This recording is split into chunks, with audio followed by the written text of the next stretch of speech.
अस्सलाम वालेकुम dear students, उम्मीद है आप सब खैरियत से होंगे। आज हम 9th क्लास की मैथ एक्सरसाइज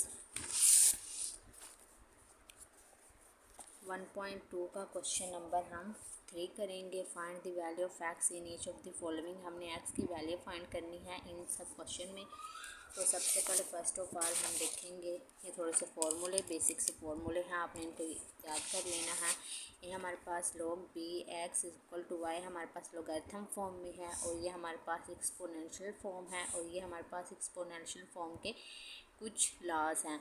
अगर एक्सपोनेंशियल फॉर्म में बेस सेम हो तो जो पावर होती हैं आपस में कैंसिल हो जाती हैं। नंबर 2, अगर एक्सपोनेंशियल फॉर्म में बेस सेम हो तो जो पावर होती हैं वो एक दूसरे के बराबर हो जाती हैं, यानी कि x बराबर हो जाएगी 1 के। ठीक हो गया। और तीसरा, अगर एक्सपोनेंशियल फॉर्म में अगर एक्सपोनेंट सेम हो, ठीक हो गया, तो वो एक दूसरे के बराबर ही हो जाते हैं, तो उसको हम इस तरह लिख सकते हैं। ठीक है, इतनी बात समझ आ गई। अब हम करते हैं क्वेश्चन नंबर 1 का आगाज़। बिस्मिल्लाहिर्रहमानिर्रहीम। अब हम सबसे पहले इसकी एक्सपोनेंशियल फॉर्म में लिखेंगे। इट्स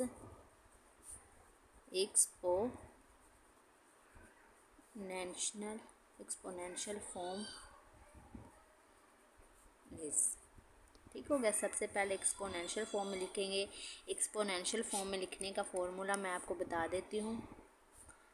बेस, एक्सपोनेंट और रिज़ल्ट हमारे पास आ जाएंगे। ठीक हो गया। रिज़ल्ट जो भी होगा, अब बेस क्या हमारे पास इधर x है, तो सबसे पहले x, और एक्सपोनेंट हमारे पास ये 3 है, तो 3 आ गया। और रिज़ल्ट हमारे पास 64 है, तो बराबर लगा के 64। अब हमने सेकंड करना है, 64 की फैक्टराइजेशन कर लेनी है। 4 के टेबल पे 64 4, और ये हमारे पास 16 करेंगे। 4 16 ज़ा 64, और 4 4 ज़ा 16, और 4 1 ज़ा 1, तो हमारे पास कितने टाइम 4 आ गया? 1 2 3 टाइम आ गया। तो x की पावर 3 और 4 की पावर 3। ठीक हो गया। इसकी जगह पे हमने इसकी फैक्टराइजेशन करके इस तरह लिख लिया। अब हमने क्या फार्मूला पढ़ा था? अगर एक्सपोनेंशियल फॉर्म में बेस सेम हो तो जो पावर होती है आपस में कैंसिल हो जाती हैं, तो ये आपस में कैंसिल हो जाएंगे, और हमारे पास आ जाएगा x इज़ इक्वल टू 4। और यही हम उन्होंने रिक्वायर्ड था कि वैल्यू ऑफ एक्स मालूम करें, और ये इसका आंसर है। अब क्वेश्चन नंबर 2 की तरफ चलते हैं। log 5 1 is equal to x. ठीक हो गया। सिंपल इसकी एक्सपोनेंशियल फॉर्म लिखेंगे। It's exponential form is. ठीक हो गया। वो हमारे पास क्या है? आ जाएगी बेस 5। ठीक हो गया। और बेस के ऊपर एक्सपोनेंट हमारे पास आता है x, तो एक्सपोनेंट, और रिज़ल्ट हमारे पास 1 है, तो वो आ जाएगा 1। अब हमारे पास वैल्यू ऑफ x मालूम करनी है, और x हमारे पास एक्सपोनेंट में आ गया, तो अब हम थोड़ा सा इसको कैलकुलेट करते हैं। अगर हमारे पास x की पावर 0 हो तो वो होती है 1 के बराबर। इसी तरह किसी भी डिजिट की वैल्यू 0 हो तो वो 1 के इक्वल होती है। 1 की पावर 0 होगी तो वो भी 1 के बराबर। इसी तरह अगर हम 5 की पावर 0 लिख ले तो वो 1 के ही बराबर होगा। ठीक हो गया। तो हम इसकी जगह पे 5 की पावर 0 लिख सकते हैं, तो आ जाएगी 5x इज इक्वल टू 5 की पावर 0। अब हमने दूसरा ला पढ़ा था। दूसरे ला के मुताबिक अगर बेस सेम हो तो जो उसके एक्सपोनेंट होते हैं वो आपस में इक्वल हो जाते हैं, और यहाँ पर भी कुछ इसी तरह है। यहाँ पे बेस सेम है तो इसके एक्सपोनेंट बराबर हो जाएंगे, तो हमारे पास x आ जाएगा इक्वल टू 0। और यही उन्होंने पूछा है कि वैल्यू ऑफ x फाइंड करें, तो ये हमारे पास आ गई x इज़ इक्वल टू 0। अब क्वेश्चन नंबर 3 की तरफ चलते हैं। log x 8 is equal to 1। log x 8 is equal to 1. Its exponential form, first of all,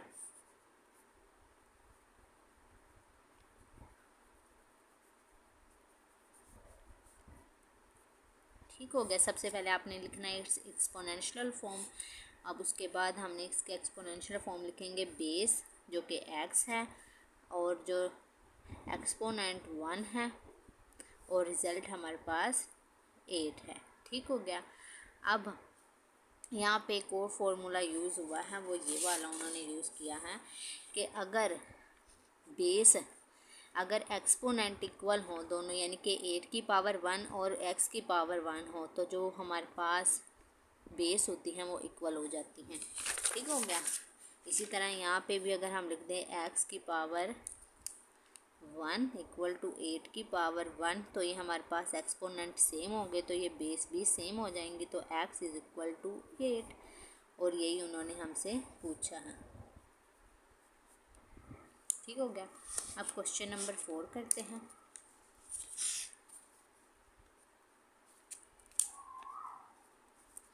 log 10 x is equal to -3। Simply इसको सबसे पहले इसके एक्सपोनेंशियल फॉर्म लिखेंगे।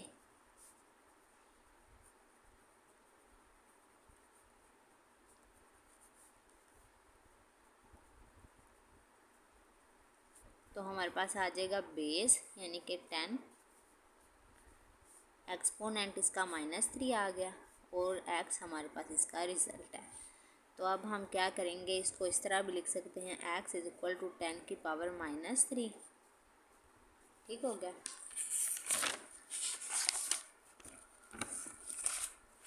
अब हमारे पास आ गया x इज़ इक्वल टू -3। अब इस माइनस को हम प्लस करेंगे तो 1/x आ जाएगा, जिसके नीचे कुछ नहीं होता उसके नीचे हमेशा 1 होता है, तो x इज़ इक्वल टू 1/10 की पावर +3 हो जाएगी। ठीक हो गया। अब इसको हम और मोर सिंप्लीफाई कर लेंगे, 10 को 3 टाइम आपस में मल्टीप्लाई कर लेंगे।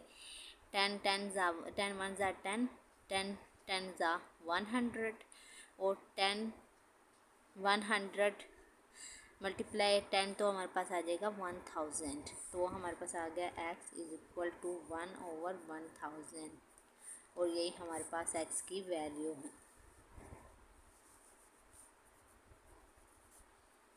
अब क्वेश्चन नंबर 5 कर लेते हैं। इजी से क्वेश्चन है इसलिए मैं ज़्यादा टाइम नहीं लगा रही। एक दफ़ा वो आपको रूल आ गए ना, यानी कि एक्सपोनेंट के 3 रूल जो आपको मेन बताए हैं, वो 3 रूल आ गए तो इंशाल्लाह आपको कोई मसला ही नहीं आएगा, क्वेश्चन इजी तरीके से हो जाएंगे। इट्स एक्सपोनेंशियल फॉर्म लिखेंगे सबसे पहले। ठीक हो गया।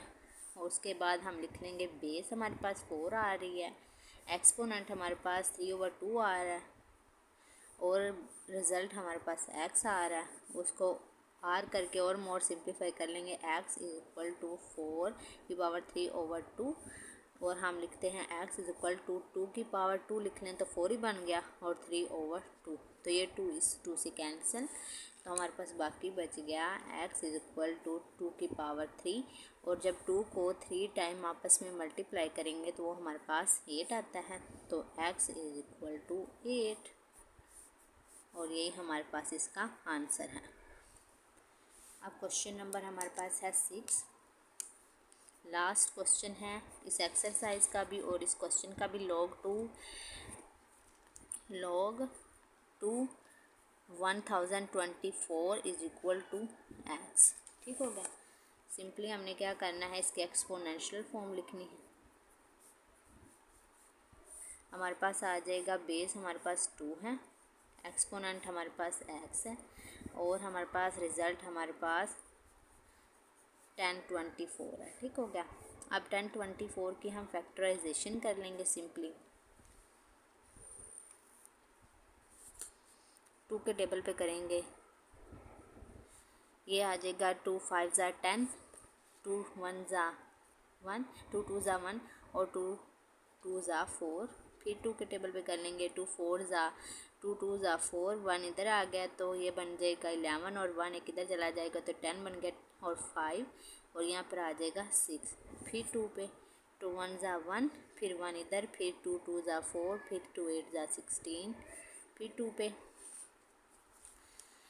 2 2 6 ज़ा 12, और 2 4 ज़ा 8, फिर 2 पे 2 3 ज़ा 6, और 2 2 ज़ा 4, फिर 2 पे 2 1 ज़ा 2 और 1 इधर तो 2 6 ज़ा 12 और फिर 2 पे 2 8 ज़ा 16, फिर 2 पे 2 4 ज़ा 8, फिर 2 पे तो 2 ज़ा 1 और फिर 2 पे आएगा 4 इधर कर लेते 2 1 ज़ा 2, 2 2 ज़ा 4, फिर 2 1 ज़ा 1। कितने टाइम आ गया 2 1 2 3 4 5 6 7 8 9 10।